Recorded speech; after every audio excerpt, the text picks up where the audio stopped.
ഞാൻ പറഞ്ഞ കാര്യം തോന്നി. ഞാൻ ചോദിച്ച പൈസ കിട്ടിയില്ലടാ മോനെ. എനിക്ക് അതൊന്നും അറിയേണ്ട കാര്യമില്ല. എനിക്ക് ബൈക്ക് എടുക്കാൻ പൈസ ഉണ്ട്. നിങ്ങളോടാ ഞാൻ ഈ പറയുന്നത്. ഞാൻ ചോദിച്ചതിന് മറുപടി പറഞ്ഞിട്ട് കേൾക്കുന്ന എന്തോടാ ഹരി ഈ കാണിക്കുന്നേ? അച്ഛനോടാണോ ഇങ്ങനെയൊക്കെ ചെയ്യുന്നേ? നീനകത്ത് ഇടപെടേണ്ട കാര്യമില്ല.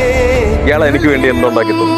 നീ ഉണ്ടാക്കിയ കഥയൊന്നും പറയല്ലേ. നീ ഉണ്ടാക്കിയ പൈസ എന്ത് ചെയ്യും? നിനക്ക് കൊണ്ടുവരുന്ന വെള്ളം അടിക്കാനും കൂട്ടുകാരുമായിട്ട് കറങ്ങാനും ഇതിലല്ലേ ഉള്ളൂ നീ ഉണ്ടാക്കിയ പൈസ. അതുകൊണ്ട് ഈ പാവപ്പെട്ട കഷ്ടപ്പെടുന്നു. എനിക്ക് വല്ലപ്പോഴും കാറ്ററിംഗ് ഉള്ളതുകൊണ്ടാണ് ഞങ്ങളുടെ 2 ജീവൻ ഇവിടെ കിടക്കുന്നത്. അമ്മ മരിച്ച അന്ന് തൊട്ട് ഈ പാവപ്പെട്ട കഷ്ടപ്പെടുക. അത് നിനക്ക് മനസ്സിലായിക്കൂടെ? ദൈവത്തെ ഓർത്ത് നീ ഒന്ന് തന്നില്ലേലും വേണ്ടി ഞങ്ങളെ തല്ലിയും ചെയ്യും. പിന്നെ ഒരു കാര്യം കൂടെ പറഞ്ഞേക്കാം, അനിയും ചേട്ടനെ തല്ലിയെന്ന് നാട്ടുകാരെ കൊണ്ട് പറയും. നീയൊക്കെ പട്ടിണി കിടന്ന് മരിച്ചാലും എനിക്കൊന്നും